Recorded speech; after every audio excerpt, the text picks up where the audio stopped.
아멘.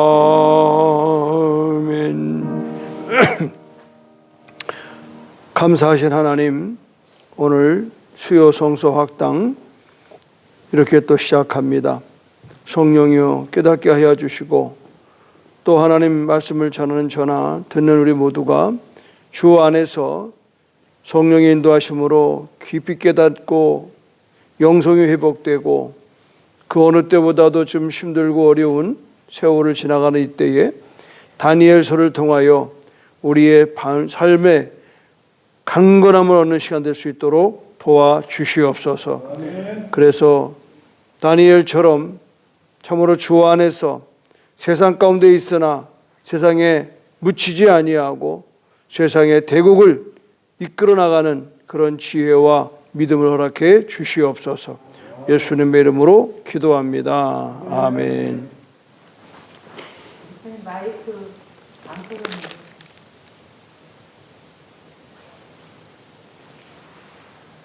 그 배터리가 없나? 예, 됐어요. 문을 좀 닫죠. 문을 좀 닫으라고. 이게 굉장히 신경 써져요. 차가 다 다니는 게 보이고, 아니면 여기를 내리든가.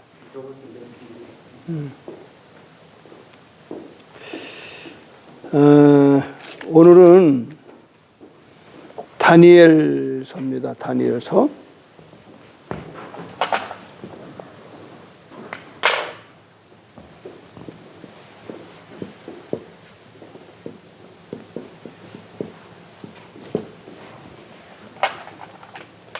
상당히 저는 개인적으로 이 다니엘을 굉장히 좋아합니다. 개인적으로. 왜냐하면 다니엘은 90살까지 살면서 여러 대를, 그러니까 10대에 그 포로로 1차 포로 때에 끌려갔어요.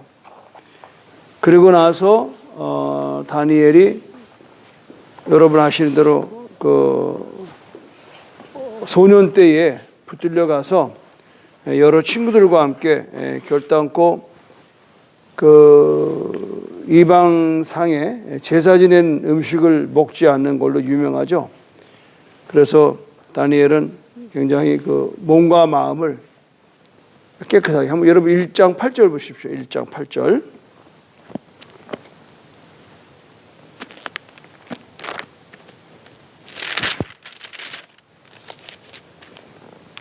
같이 읽겠습니다. 1장 8절 시작. 다니엘은 뜻을 정하여 왕의 음식과 그가 마시는 포도주로 자기를 더럽히지 아니하리라 하고 자기를 더럽히지 아니하도록 화관장에게 구하니. 굉장히 유명한 성경이죠.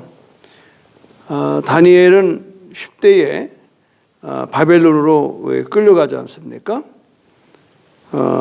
그런데 이제 상당히 똑똑한 친구들을 따로, 이 바벨론이 하나 잘한 건 뭐냐면 각 나라에서 사람들을 포로로 데려와서 그 중에 쓸만한 사람을 바벨론 나라의 학문과 법을 가르쳐서 그 사람들을 사용한다는 겁니다. 이게 바벨론의 그러니까 이 제국은 다 그렇게 하더라고요. 제국은 어떤 점령국에 있어서 그냥 다 몰살하는 게 아니라 거기에 인재를 등용해서 쓴다는 것. 이게 바벨론도 마찬가지였습니다. 그래서 그것을 보려면 여러분 3절 4절을 보시면 왕이 화관장 아스부나스에게 말하여 이스라엘 자손 중에서 왕족과 귀족 몇 사람 곧 흠이 없고 용모가 아름다우며 모든 지혜를 통찰하며 지식에 통달하며 학문에 익숙하여 왕궁에 설 만한 소녀를 데려오게 하였고 그들에게 갈대아 사람의 학문과 언어를 가르치게 하였다. 그래서 이 사람들에게는 상당히 왕이 먹는 수준으로 먹도록 그리고 길러냈습니다. 그런데 이 다니엘과 세 친구는 마음을 정했어요. 마음을 정해. 오늘도 내가 이제 이 청소년들을 국제학교 옆에 이제 그 목사님하고 대화를 하면서 많은 얘기를 나누는데, 지금 청소년들이 뜻을 정하지 않는다는. 뜻을. 네가 꿈이 뭐냐, 뭐 하고 싶냐, 뭐 하고 싶은 것도 없고, 이게 지금 심각해요. 우리들의 다음 세대가 정말 어떻게 해야 되는지 손을 쓸 수가 없어. 저 강요하면은 인권에 걸린다고 그러죠. 세상 세태는 너무 그냥 혼합주의, 동성애주의, 그냥 도무지 이게 손을 집에서도 말 못하고 학교에서도 말 못하고 그냥 내비두는 이 방치하는 그런 의미에서 오늘 이 다니엘서는 굉장히 우리한테 중요한 영적인 교훈이 있을 수 있다 하는 겁니다. 다니엘에게 중요한 것은 뜻을 정했습니다. 뜻을 정한. 우리 신앙생활도 뜻을 정해야 돼요.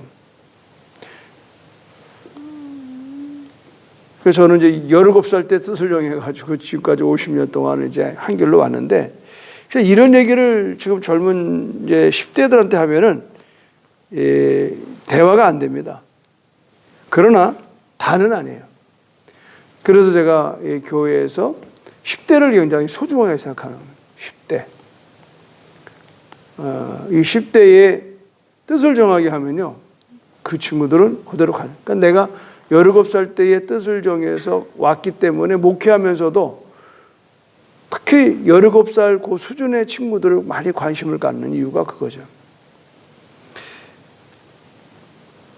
그 뜻은 뭐냐? 다른 게 없더라고요.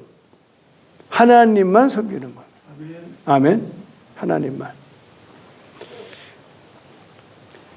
그런데 이제 더 놀라운 사실은 뜻을 정하니까 다니엘은 바벨론에서 실제적인 정치에 참여를 하잖아요. 우리는 신앙생활을 굉장히 오해하는 거예요. 그냥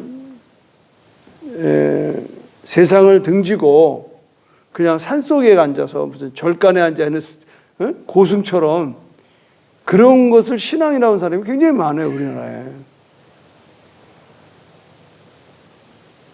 그게 진정한 신앙이 아니에요. 나는 다니엘을 좋아하는 이유가 바로 그거예요. 다니엘은 그 바벨론 제국이라고 하는, 또 메대와 바사, 그리고 또 그리스 이까지 세 개의 나라를 지나면서 90년 세월 동안에 그는 정치 1번지에 있었다라고 하는. 이게 어떻게 가능하냐 이 말이에요. 이스라엘 사람으로서.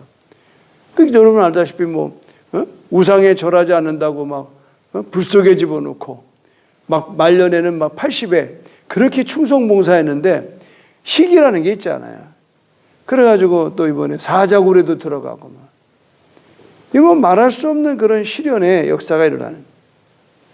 그러나 다니엘서의 가장 중요한 메시지는 뭐냐? 그런 69년의 세월 속에서 그가 악이 가득한 궁전에서도 신앙을 지켰다라고 하는. 저는 이거를 다니엘을 통해서 좀 얘기하고 싶은 겁니다. 우리나라는 뭐예요? 까마귀 노는 곳에 백노야 가지 말라 그러잖아요. 그러니까 청렴 결백하게 사는 것이 아예 섞지 않고 살아가네. 그러니까 어떻게 세상이 안 변하는 것.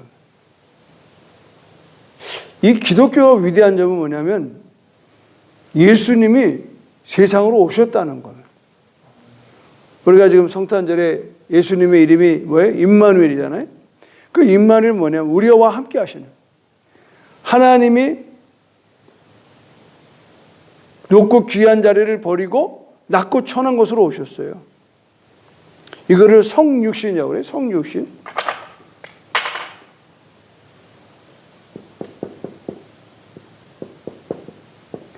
이게 굉장히 신학적인 용어로는 인카네이션. 그러니까 하나님이 인간의 세계로 쑥 들어오는 겁니다. 이게 성탄절이에요.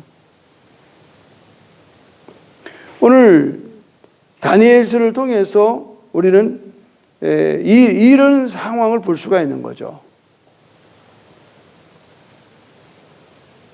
그래서 다니엘은 왕들의 벗이었다 이렇게 얘기할 정도로, 다니엘서 1장 12절 보세요.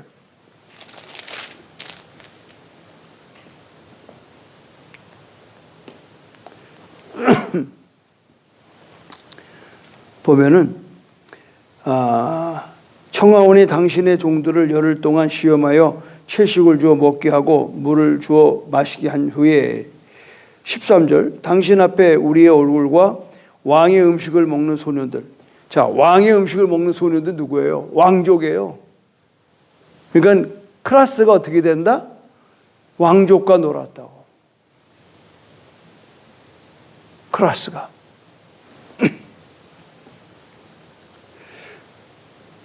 우리는 자꾸 이 기독교를 그냥 이렇게 그걸 개토라고 그래, 개토 현상.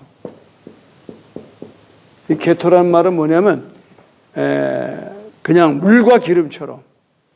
그러니까 유대인들이 이 개토주의입니다. 유대인끼리. 우리는 뭐예요? 괜당끼리. 그러니까 이제 그런 상황이잖아요. 그런데 이게 복음일 수가 없습니다. 복음은 성육신에서 인카네이션, 하나님이 우리 가운데 오시는 거예요. 그래서 생명 없는 우리에게 생명을 넣는 거죠. 절망하는 우리에게 어둠 가운데 있는 우리를 빛으로 오게 하시는 거예요. 이게 바로 기독교의 정신이에요. 그래서 제가 늘 얘기하는 게 뭐예요? 죽음으로 살고, 죽음으로 어떻게 한다고요? 살고, 그 다음에 뭐예요? 비움으로 어떻게 해요? 채우고, 채움. 그 다음에 버림으로 얻는 것. 이게 기독교의 가장 기본적인 진리예요. CC 멤버들 이 얘기 많이 들었죠? 못 들었어요? 이 김중국 목사님이 늘 강조했던 거예요. 70년대. 저도 그때 들은 얘기예요. 기독교 신앙의 진리는 죽음으로 살고 비움으로 채우고 버림으로 얻습니다. 그러니까 이게 바로 성육신의 메시지거든요. 그러니까 제가 10대 때 이렇게 배운 신앙이 50년 동안에 이 삶을 나도 살아가더라고요. 그리고 또 30년 동안 강단에서 늘 외친 설교가 또 이 내용에 다. 하늘의 밀이 땅에 떨어져 죽으면 많은 열매를 맺고 죽지 않으면 그들이 있는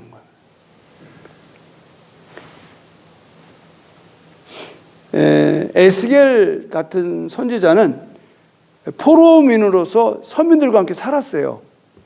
그런 사람도 있는가 하면 다니엘 같은 사람은 왕족과 함께 사는 겁니다. 총리로 사는 거죠. 그래서 상류 가정에서 태어난 다니엘은 16살 때에 벌써 어떻게 합니까? 바벨론에 끌려가서 그곳에서 90살까지 사는 거예요. 그래서 맨 처음에는 바벨론, 그 다음에 메데, 바사, 그 다음에 뭐예요? 나오는 게 이제 그리스까지 이렇게 연결되는 겁니다. 아주 대단하게 3대에 걸쳐서 약 이분이 67년 동안을 그러니까는 13살에 포로로 와가지고 벌써 발탁돼가지고 그래서 67년간을 아주 중요한 요직에서 일을 하게 되는 겁니다. 그래서 중요한 건 뭐냐면 여전히 이 바벨론이라고 하는 이 정말 세상에서 우리가 보통 바벨론이 음녀의 성우라고 그러거든요. 그러면 죄성이 강한 거기에서 몇 년? 67년을 어떻게 했다? 자기의 신앙을 지켰다는 거예요. 신앙을 지켰다는 겁니다. 오늘 다니엘에게 우리가 볼 수 있는 것은 어떻게 이게 가능하냐? 원인이 뭐냐 말이에요. 여러분이 보시는 대로 다니엘서 10장 11절에 보면 은총을 크게 받은 사람 다니엘 이렇게 은총을 크게 받은 사람. 그러니까 우리가 나의 나된 것은 하나님의 은혜입니다. 아멘. 그러니까 내가 늘 강조하는 게 뭐냐면 내가 어느 자리에 있든지 무슨 일을 하든지 그건 하나님의 보내심을 그걸 소명이라고 그러는 거예요. 보냄받은 그곳에서 최선을 다하는 거예요. 근데 우리는 내가 갈 자리를 내가 정해.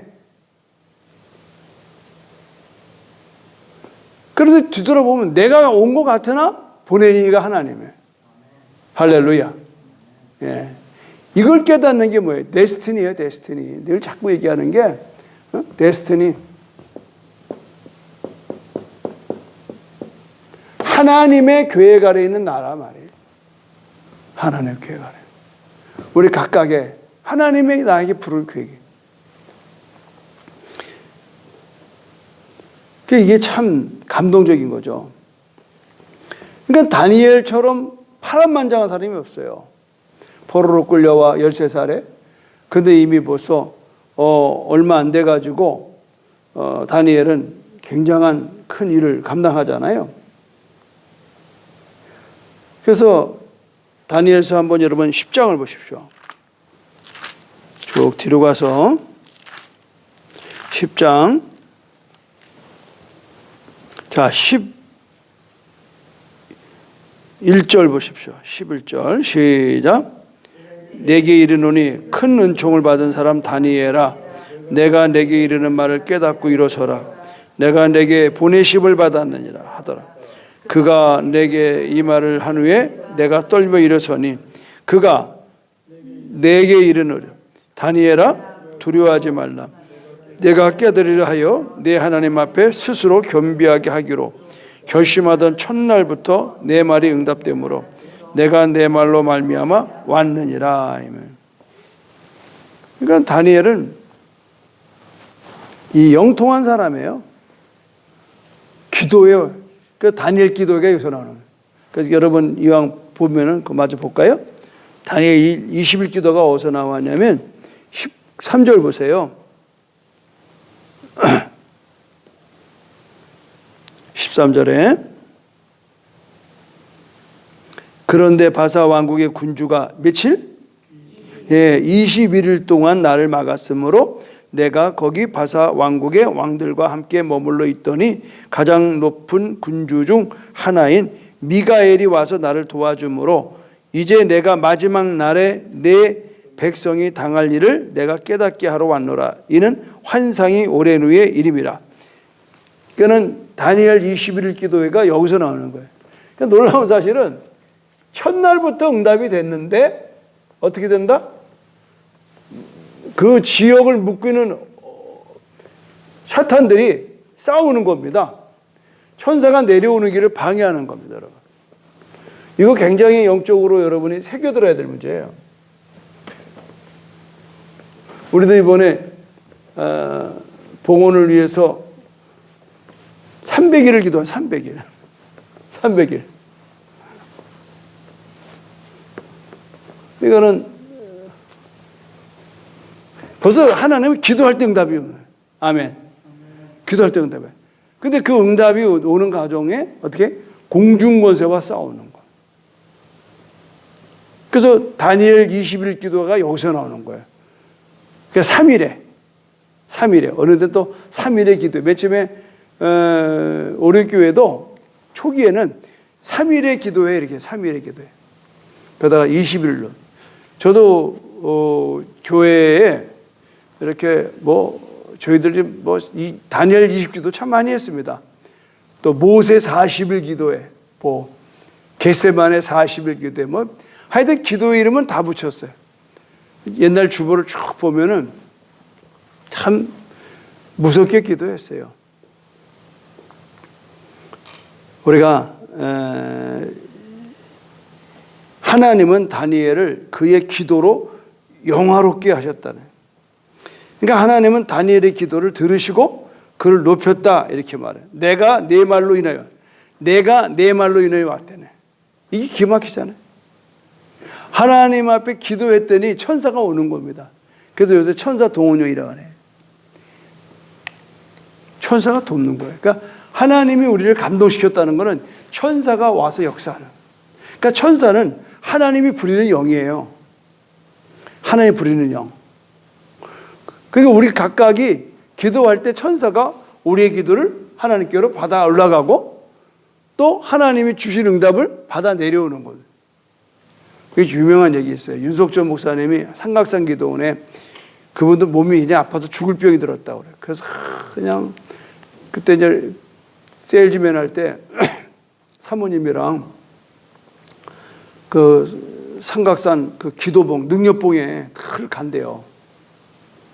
그 거기서 그냥 밤이 맞도록 기도하고 내려오고. 아들 그렇게 옛날엔 다 또 그래야 되는 줄 알았어요. 우리 신학교 때도 화요일마다 그냥 능력봉에 올라가서 그냥 소나무 붙들고 그냥 막 이런 시대가 있었습니다. 80년, 70년, 80년, 60년. 그런데 그날따라 늦었대요. 땀을 뻘뻘 흘리고 막 뛰어 올라갔는데 자기 눈에 보이더니 천사가 기다리다가 가더라는 거야. 섬찟하죠? 그러니까 좀 더 비약을 시킨다 그러면 여러분이 새벽에 늘 나오잖아. 그러니까 맨날 앉는 자리에 앉잖아요. 천사가 먼저 와 있는 거예요. 아멘? 그걸 믿으셔야 돼요. 천사가 미리 와요. 난 요새 새벽 3시에 하나님이 깨워요. 희한하더라고. 나 옛날에 그냥 안 했거든요. 진짜 일어나기 막 피곤하고 그냥 막 뒤치덕거리고 그러는데 하여튼 4월 달에 그 일로 인해서 저도 내가 이해가 안 되는 거. 이게 3시에 일어나서 이렇게 돌아다니는데 이게 가능하냐 이 말이에요. 야, 이게 하나님 부드러워. 다니엘을 보면서 제가 그런 마음이 드는 거예요. 아, 다니엘은 참 하늘에서도 하늘에서 그 6장 14절 보세요. 또 그런 얘기 하나 더 공부해 볼까요? 6장 14절.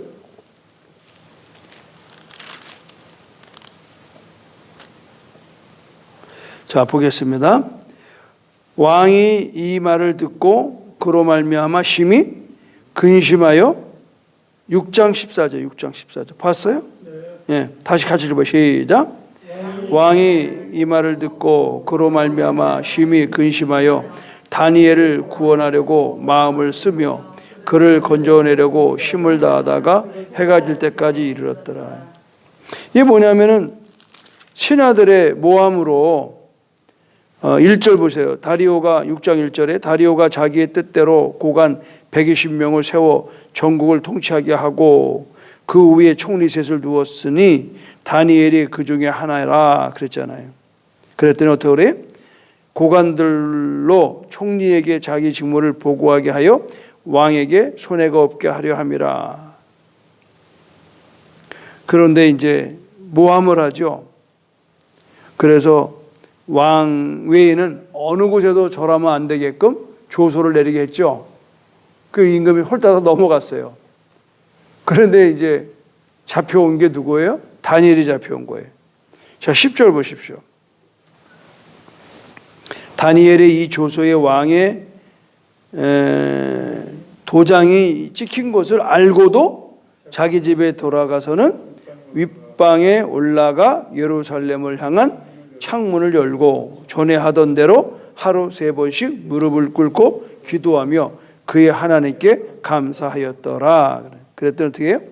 그 무리들이 모여서 다니엘이 자기 하나님 앞에 기도하며 간구하는 것을 발견하고, 이건 발견이 아니라 아주 그냥 이제 모함으로 가는 거죠. 그래가지고 결국은 어떻게 됩니까? 그가 끌려가서 사자굴에 16절에 이에 왕이 명령하며 다니엘이 끌어다가 사자굴에 던져 넣는지라. 왕이 다니엘에게 이르되 내가 항상 섬기는 너희 하나님 너를 구원하시라. 그러니까 왕이 인정하는 거예요. 내가 실수로 조서를 내렸다마는 너희 하나님 너를 구원할 거다. 이게 여러분 왕에게 어떻게 한다? 인정받는 다니엘을 보십시오. 그러니까 다니엘은 하나님에게서도 은총을 받고 왕에게까지 은총을. 이게 이 시대에 우리가 배워야 할 우리 삶의 태도란 말이죠.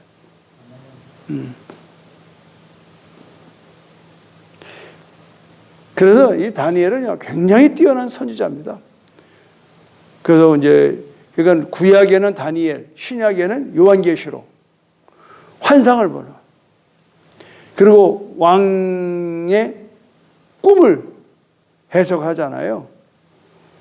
이런 역사들. 그래서 1장부터 4장까지는 이 젊은 친구들이 16세에 이제 끌려와서 그들이 생활하는 거예요. 근데 이 다니엘 그러면은 제일 먼저 생각나는 게 뭐냐면 그들이 어떤 핍박 속에서도 믿음을 지켰다라고 하는 거. 그러니까 용감한 뭐 시민상처럼 용감한 성도였다는 겁니다. 용감한 성도.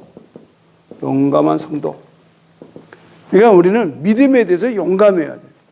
조영기 목사님이 선고하셨던 건요, 이름이 용기라서 선고했더라고요. 이름이 용기니까 친구들이 막 애매하면 넌 이름이 용기니까 이름값 하라고. 그 자꾸 막 내세워가지고. 그러더니 깡다고 생겨가지고 이렇게 깡을 부려가지고 그렇게 아주 정말 강자가 된 거예요. 개인적으로 성품이 온화하신 분이에요. 그러나 믿음에 관한은 깡이 있어요. 이게 바로 이 믿음의 여기에요. 아니 불 속에 들어간다고 그러는데 그리하지 않을지라. 들어가도 우리는 살아나겠지만 하나님이 건져내지 않아도 그리 아니하실지라도.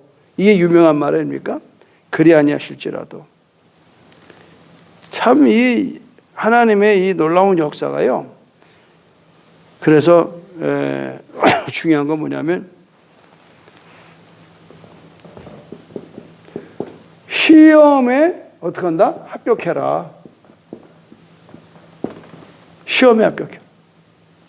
누구를 막론하고 시험이 있습니다.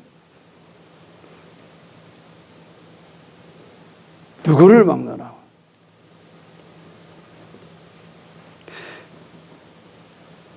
그런데 이제 여기 제일 먼저 이 사람들은 이제 아까 얘기했던 거로 음식을 왕의 진미를 먹도록 명령을 내렸는데 우리는 안 먹겠다. 왜 그러냐면 거기에 대다수가 이방 신의 신전에 음식으로 올라갔다가 내려온 거예요. 우리 안 먹는다. 우리는 우상에 바쳐진 거를 먹지 않아요. 그러니까 너희 다른 애들은 다른 데서 데려온 학생들에다 먹여라. 우리는 채소만 먹겠다. 그리고 비교해봐라 말이에요. 그게 뭐 이 청년들이 더 얼굴이 더 환해지는 거 아닙니까? 그래서 우리들도 중요한 것은 시험에 합격하는, 손해보는 것 같으나 이기는 거예요. 한데 이거 필요합니다. 사람하고 우리의 싸울 것은 악한 영과의 싸움이지 우리가 육의 싸움이 아닙니다. 그 애꿎게 그냥 남편하고 싸우고 아내하고 싸우고 애들하고 싸우고 뭐 이 집사 저 집사하고 싸울 거 하나도 없어요. 우리의 싸울 건 악한 영, 혈과 육이 아니요. 우리는 악한 영과 싸우는 거예요. 할렐루야.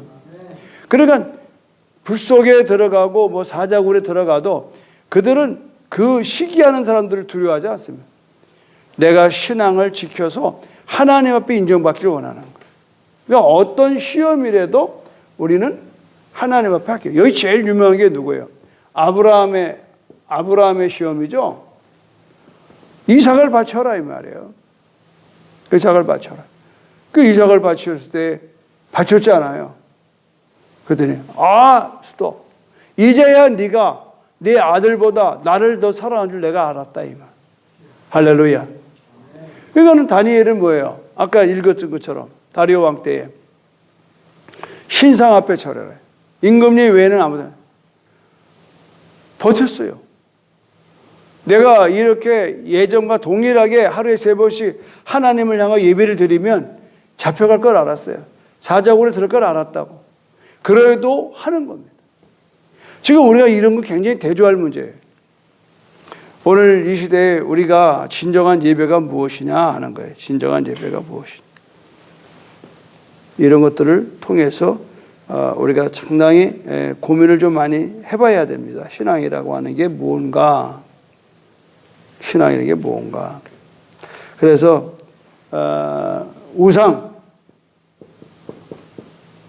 우상에게 절하는 것 때문에 제 친구가 다니엘 3장으로 넘어가 보면 이제 동일한 얘기가 나오죠.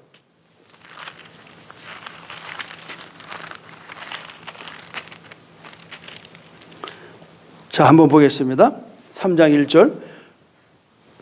느부갓네살 왕이 금으로 신상을 만들었으니 높이는 60규빗이요 너비는 6규빗이라. 이것을 바벨론 지방에 두라. 평지에 세워지라. 낙성식을 하고 뭐라 그래요? 누구든지, 자 6절 보십시오. 6절. 누구든지 엎드려 절하지 아니하는 자는 즉시 맹렬히 타는 풀무불에 던져 넣으리라. 이렇게. 그런데 이때 어떻게 합니까? 8절에 보니까 그때에 어떤 갈대아 사람이 나와 유대 사람을 참소하니라. 그들이 느부갓네살 왕에게 이르되 왕이여 만수르옵소서 뭐 이러면서 어쩌고저쩌고 하면서 11절 같이 읽어볼까요? 시작. 누구든지 엎드려 절하지 아니하는 자는 맹렬히 타는 풀무불 가운데 던져 넣을 당하리 하지 아니하였습니까? 이제 몇 사람 누구예요?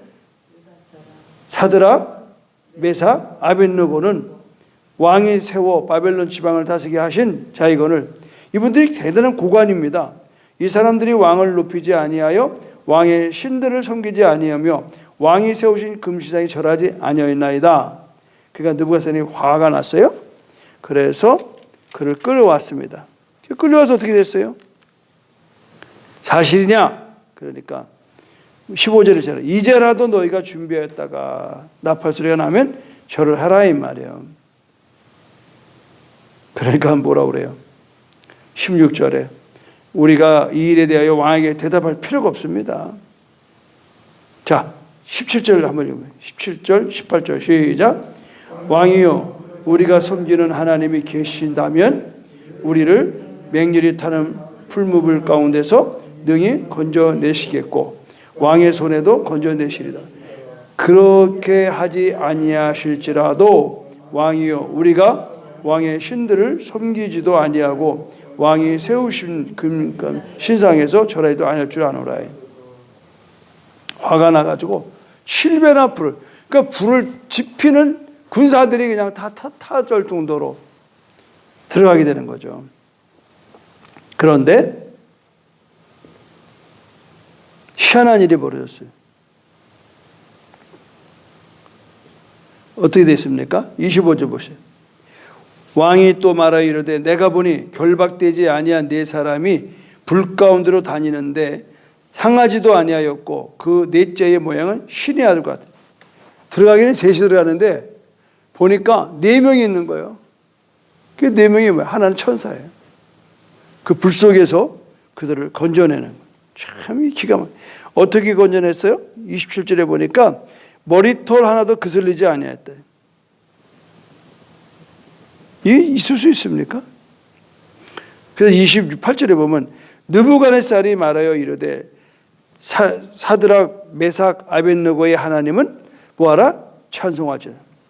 그가 그의 천사를 보내사 자기 입으로 왕이 그가 자기 천사를 보내 자기를 의뢰하고 그들의 몸을 바쳐 왕의 명령을 거역하고 그 하나님 밖에는 다른 신을 섬기지 아니하며 그에게 절하지 아니한 종들을 구원하셨도다. 그러므로 내가 이제 조소를 내리오니 각 백성과 각 나라와 각 언어를 말하는 자는 모두 사드락 메삭 아벤느고의 하나님께 경홀히 말하거든 그 몸을 쪼개고 그 집에 걸음터로 삼을지니 이와 같이 사람을 구원할 다른 신이 없습니다. 누구에 비해서는? 느부갓네살 왕에 비해서 나오는. 기가 막히죠. 여러분, 불타는 용광로에서 건진받는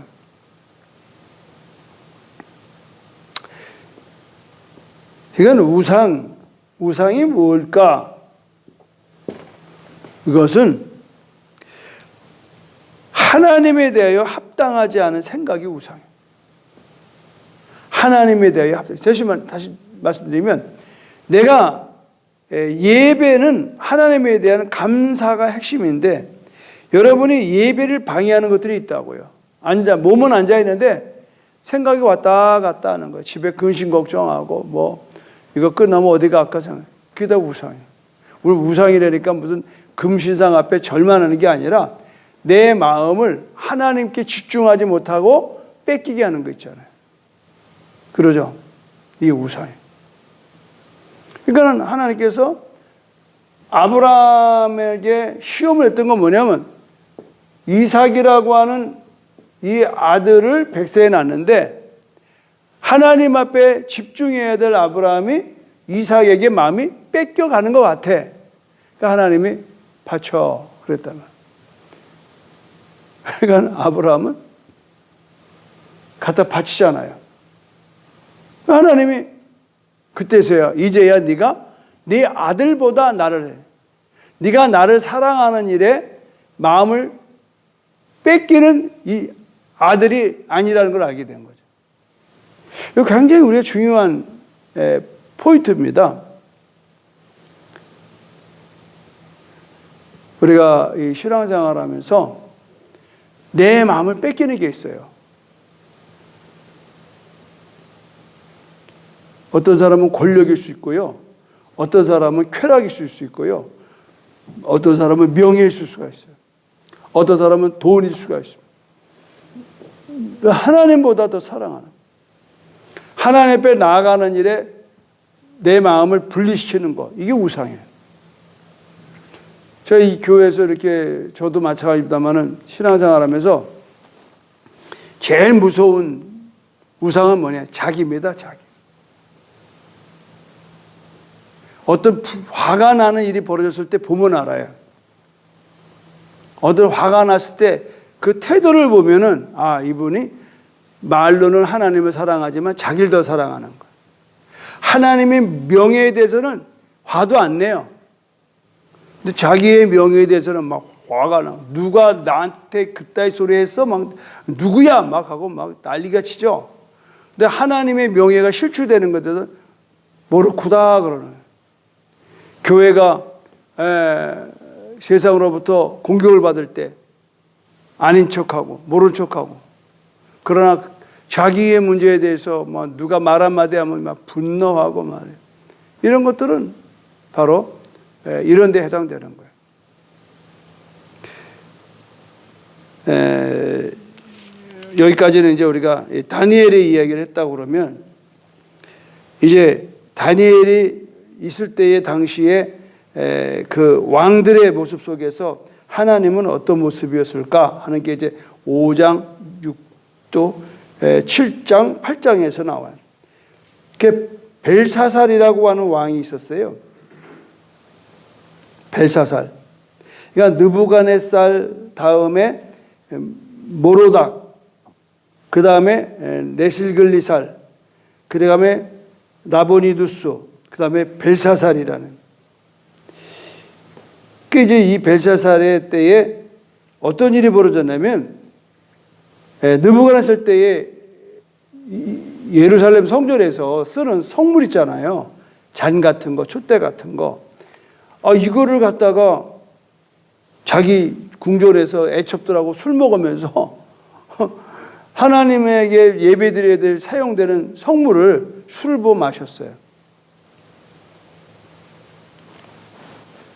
5장이 그 얘기가 나오는데요.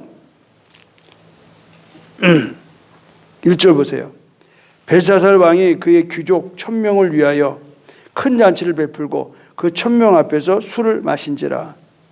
어떻게 했다고요? 마실 때에 벨사살이 술을 마실 때 명하여 그의 부친 느부갓네살이 예루살렘 성전에서 탈취하여 온 금, 은 그릇을 가져오라고 명하였으니 이는 왕의 귀족과 왕후들과 후궁들이 다 그것으로 마시려 함이었더라. 그런데 그때에 어떤 일이 일어납니까? 5절. 그때에 사람의 손가락에 나타나서 왕궁 촛대 맞은편 석회벽에 글씨를 쓰는데 왕이 이 글자 쓰는 소리를 본지라. 손가락을 본지라. 이에 왕이 즐겼던 얼굴이 빛이 변하고 그 생각이 번민하여 넓적다리 마디가 녹느듯하고 그의 무릎이 서로 부딪힌지라.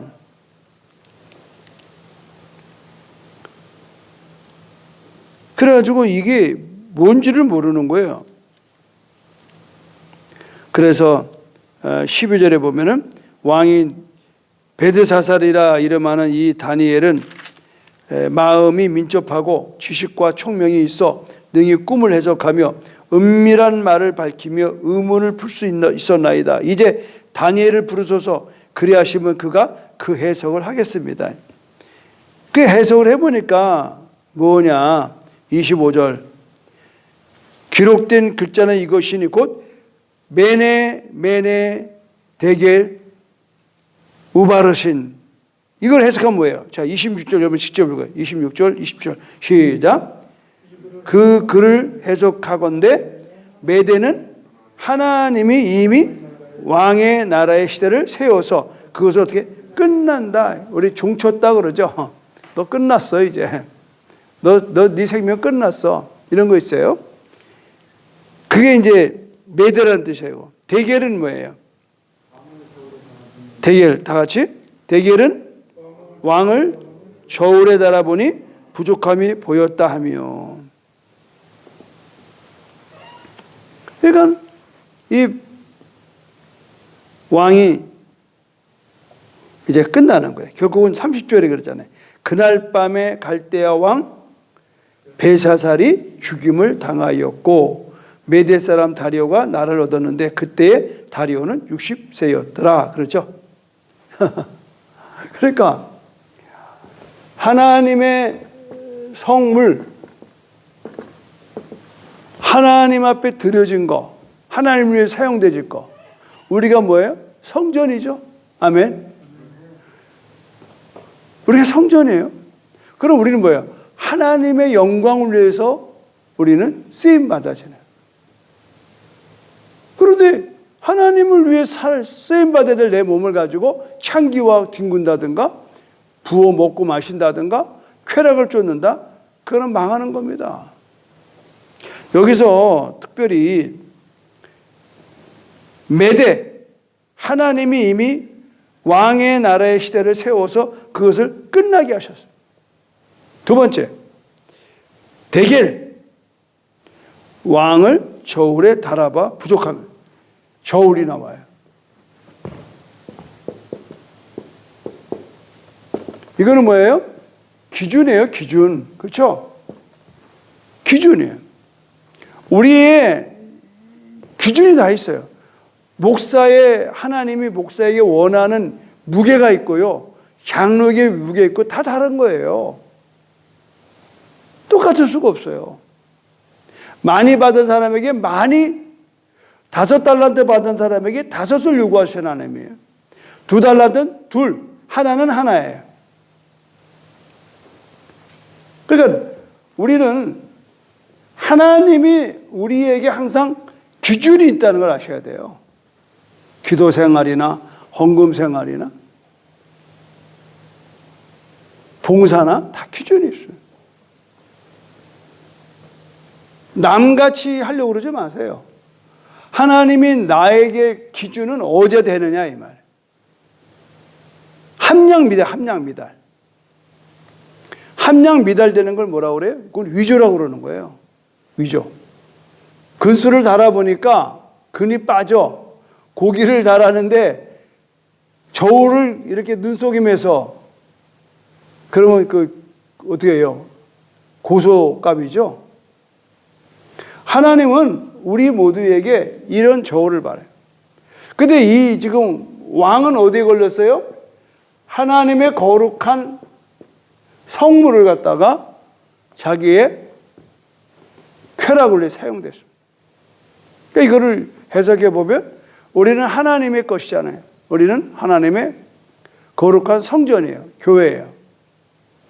그런데 우리가 내 마음대로 부어라 마셔라, 이거는 하나님 기뻐하지 않는다 하는 거죠. 우리가 신앙생활하면서 이런 일이 그냥 지나갈 문제가 아닙니다. 하나님은 우리의 신앙을 저울질한다는 거예요. 하나님이 저울의 근수가 있어요. 다 각각이 달라요. 그 근수에 빠지면 안 되는 거예요. 분량. 우리 정품 있잖아요. KS. 이런 데서 우리들이 참 많은 것을 생각해 봐야 된다 하는 부분. 그런가 하면 이제 이 벨사살이 짓고 나고 1년 됐을 때에 7장을 보시면 바벨론 벨사살 왕 원년에 다니엘이 그의 침상에서 꿈을 꾸며 머릿속에서 환상을 받고 그 꿈을 기록하여 그 일의 대략을 진술하니라. 다니엘이 진술하여 이르되 내가 밤에 환상을 보았는데 하늘에 네 바람이 큰 바다로 몰려 불더니. 그래서 거기서 나타나는 게 뭐냐? 첫째는 사자와 같아서 독수리의 날개가 있더라. 또 다른 5절에 다른 고음, 그 후에 또 본족 짐승인데 표범. 또 이제 네 번째 보는 것은 뭐예요? 짐승은 무섭고 놀라우며 또 매우 강하며 또 쇠로 된 이가 있어서 먹고 부서뜨리고 그 나머지는 발로 밟으며 그 짐승은 전에 모든 짐승들보다 다르고 또 10뿔이 있더라. 이게 뭐냐면 맨 처음에 사자와 같은데 독수리 날개 가졌다. 이거는 바벨론을 상해요. 바벨론. 그 다음에 바벨론이 지나서 뭐가 와요? 5절에는 이 바사입니다. 곰 같은 건 바사. 그 다음에 6절에 나오는 짐승은 헬라입니다. 헬라. 그 다음에 이제 마지막에 7절은 로마를 상징하는 거예요. 그러니까 이렇게 제국이 흘러가는 이 부분을 이 하나님은 보게 하는 겁니다. 보게 하는 것. 그래서 9절도 보면 내가 보니 그러잖아요. 내가 보니 계속 보는 겁니다. 또 13절에도 내가 또 밤 환상 중에 보니. 그래서 이것을 해석을 하죠. 15절에 나 다니엘이 중심에 근심하여 내 머릿속에 환상이 나를 번민하게 한지라. 내가 그 곁에 모셔 선자들 중 하나에게 나아가서 이 모든 일의 진상을 물으매 그가 내게 말하여 그 일의 해석을 알려주며 이르되 그 네 큰 짐승은 세상에 일어날 네 왕이라. 지금도 그게 좀 돌고 있는 거 아시죠? 그 돌고 있어요. 쭉 돌고 있어요. 아주 놀라울 정도로 이 시대가 흘러가고 있습니다. 그래서 22절 보십시오. 옛적부터 항상 계신 이가 와서 지극히 높으신 이의 성도들을 위하여 뭘 풀어줘요?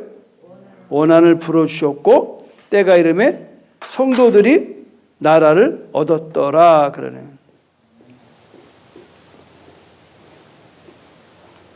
결국은 하나님의 때가 온다 이 말이에요.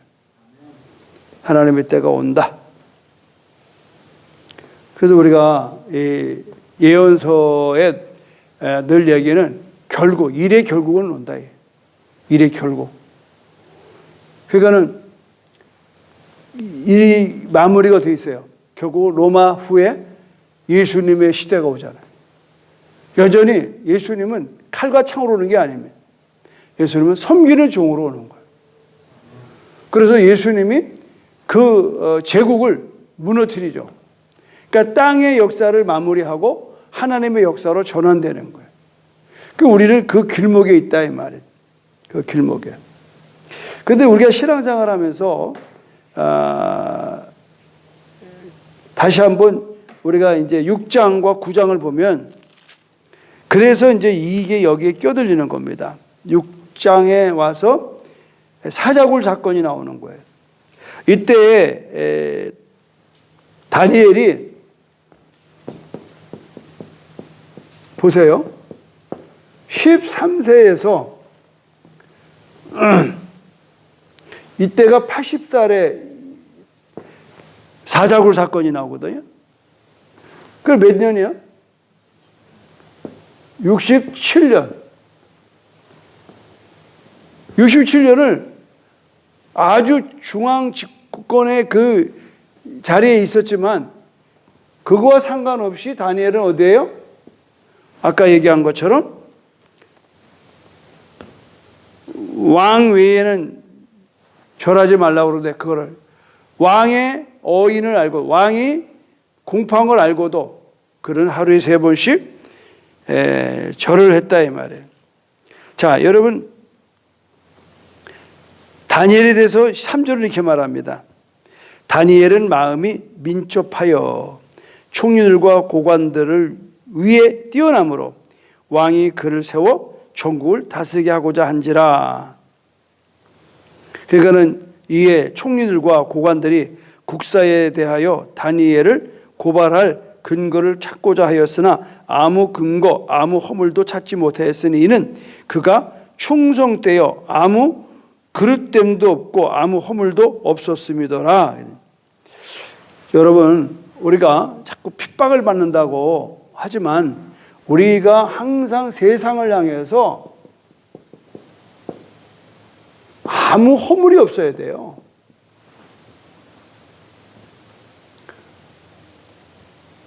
세상에 비난받을 일 해놓고 핍박받는 그러면 안 된다. 이 참 굉장히 우리가 이 시대에 꼭 새겨들어야 될 메시지라고 저는 생각합니다. 마음이 민첩하다는 게 뭐예요? 사리 판단을 잘하라는 거예요. 민첩하다. 그러니까 아무 근거, 아무 허물,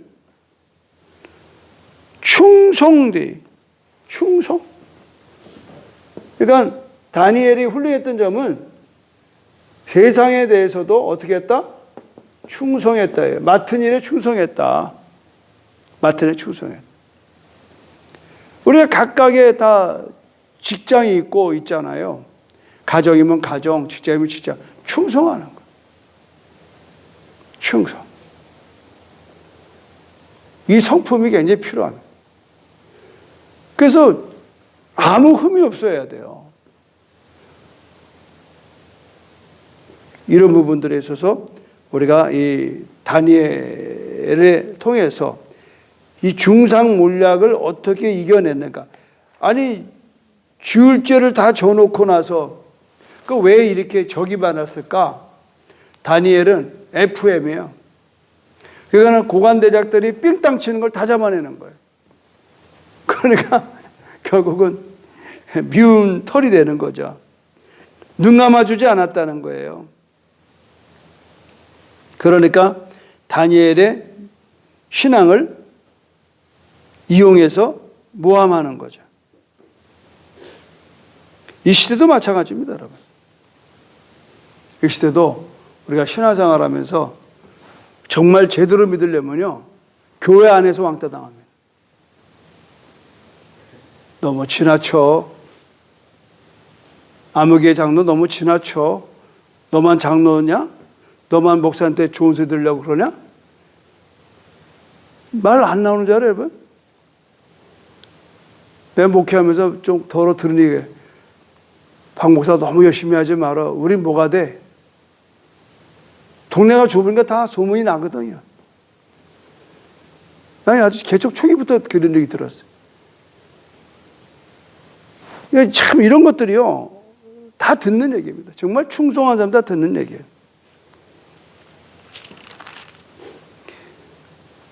우리가 신앙생활을 통해서 뭐가 올 수 있다? 사자굴 속에 던져질 수 있다고 하셔야 돼요. 근데 거기에서 하나님은 우리를 보호하시는 거예요.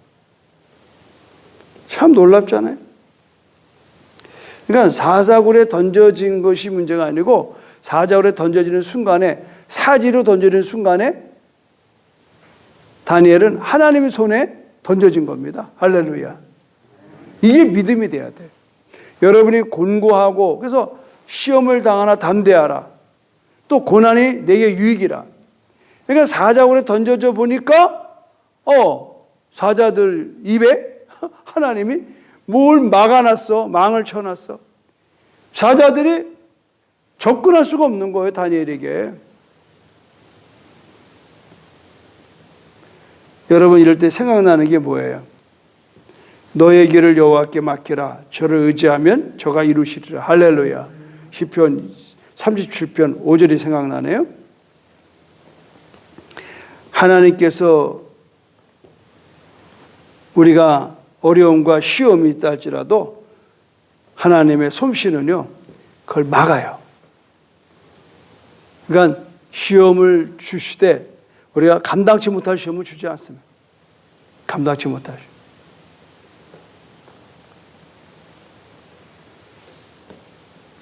그러니까 다니엘은 뻔히 자기가 죽을 것을 알면서도 겁에 질려서 무서워하거나 걱정하지 않고 다만 하나님을 찬양했어요. 이게 믿음이에요.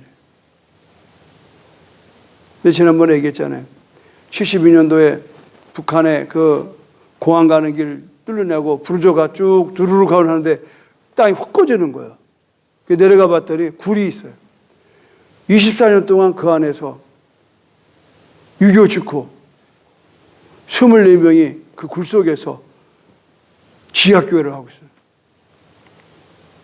그래가지고 그냥 고발돼가지고 그냥 동네에서 다 모은 데서 이제 사용하는 거예요.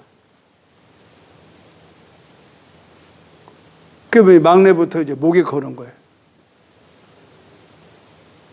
그 엄마가 막내 보고 가서 울지 말라오. 천마대가 울지 말라오. 애가 어리니까 울 수밖에 없죠. 무섭고.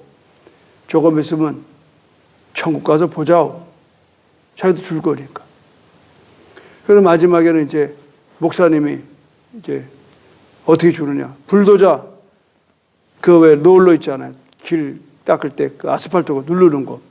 그걸 딱 갖다 놓고 땅에 눕혀놓고 그냥 발부터 밀고 나가는. 그때 그 마지막 그 목사님이 부른 찬송이 내 구주 예수를 더욱 살아 엎드려 빌은 말 이것일세 내 진정 소원이 내 구주 예수를 더욱 사랑 이 찬송이 끝나기가 무섭게 그냥 오징어포가 되는. 그래서 그 현장에 있었던 사람이 살아나가지고 이야기가 전해졌어요. 그래서 그 모퉁이 돌 그 이상 목사님 귀에 들려서 그분이 이야기하는 거예요. 그러니까 이 사자굴 속의 다니엘, 우리들도 얼마든지 그런 일을 볼 수 있다. 그때 두려워하지 말라. 아까 얘기한 것처럼 그 어머니가 아가야 울지 마라. 조금 있다가 천국의 소리 만나자. 눈물도 없고 아픔도 없고 고통도 없고 핍박도 없는. 그게 신앙이에요. 그러니까 다니엘은 사자에게 먹힌다 할지라도, 하나님이 나를 구원하지 않는다 할지라도 나는 여전히 하나님 외에는 다른 데 절하지 않겠다 이 말이에요. 이게 이 다니엘이 우리에게 중요한 메시지입니다. 결국은 살아나가지고 10년을 더 살았어요. 그래가지고 90살에, 근데 90살 때는 어떤 일이 벌어졌냐면 고국으로 이제 누가 왕이 또 바뀌잖아요. 누가 고레스가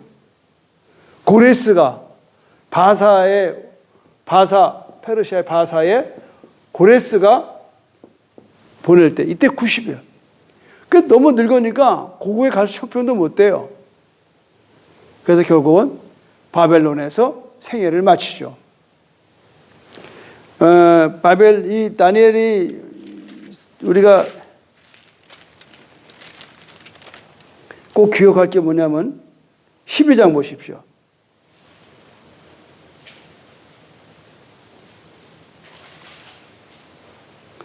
하나 꼭 우리가 짚고 넘어갈 게 12장 3절 시작. 지혜 있는 자는 궁창의 빛과 같이 빛날 것이요 많은 사람을 옳은 대로 돌아오게 하는 자는 별과 같이 영원토록 빛나리라. 아멘. 우리에게 주는 메시지예요. 많은 사람을 옳은 대로 돌아오게 하는 사람은 별과 같이 영원토록 빛난다. 아멘. 우리가 전도가 그래서 하는 거예요. 전도보다 더 중요한 건 많은 사람을 주께로 인도하는, 전도의 목적은 하나님께로 돌아가게 하는, 하나님을 모르는 사람이 예배자로 사는 거예요. 선교의 목적은요, 예배가 없는 곳에 예배자를 세우는 게 선교입니다. 아멘. 제주도에 100년 전에 무슨 교회가 이렇게 많았어요. 예배자가 세우죠. 오늘 다니엘서를 이렇게 한번 쭉 훑어보면서 우리가 참 이런 귀한 신앙의 역사, 그리고 예언대로 하나님은 세계사를 이끌고 나간다는 것, 하나님은 알파와 오메가라는 것, 시작과 끝이 그 안에 우리가 있는 것. 그러니까 우리도 작은 세계잖아요. 작은 우주잖아요. 내 생애에 창세 전에, 어머니 모태에 생기기 전에 하나님은 나를 아셨다고 그래요. 너는 내 것이라고 하는. 그러니까 우리는, 그래서 오늘 새벽에 말했지만 우리가 주 그러잖아요. 주. 우리의 왕 예수 그리스도. 우리 끝으로 한번 찬송 부르고 마칠까요? 예수 우리 왕이요 이곳에 오셔서 보좌로 주여 임하사 찬양을 받아 주소서. 주님을 찬양하오니 주님을 경배하오니 왕이신 예수여 오셔서 좌정하사 다스리소서. 고맙고 감사하신 하나님, 많은 사람을 옳은 대로 인도하시는 사람에게 하늘의 별과 같은 영원토록 빛나게 하신다고 말씀. 하나님, 죄인을 의인으로, 어두운 가운데서를 빛된 자녀로 인도하는 삶이 우리의 삶이 되게 하여 주시옵소서. 생명이요 부활 되시는 예수 그리스도께서 우리를 부르셨습니다. 우리 역시 잃어버린 자 되었다가 하나님의 찾은 자가 되었고 죽었으나 산 자가 되었습니다. 잃어버린 생명 얻었습니다. 그러므로 우리도 남은 인생 속에 많은 사람을 주께로 돌아오게 하는 일로 우리의 삶과 우리의 시간과 우리의 돈이 쓰임받게 하여 주시옵소서. 예수님의 이름으로 기도합니다. 아멘. 자, 오늘 이제 또 이렇게